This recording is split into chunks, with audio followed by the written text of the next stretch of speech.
Welcome to another Fusion 360 video. To showcase the inspection tool usability with 3D scan, we are going to use the following 3D model of a pair of pliers.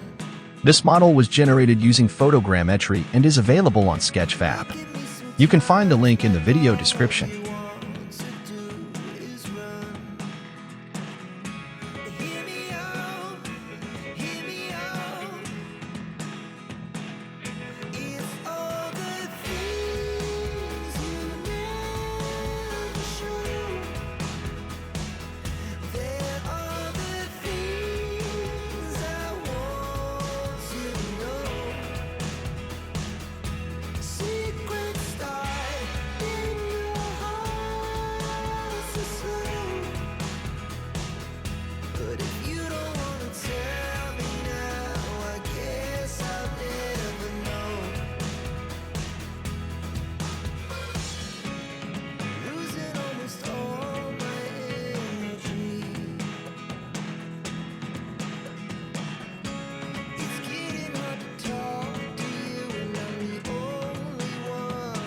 That's it. Thanks for watching.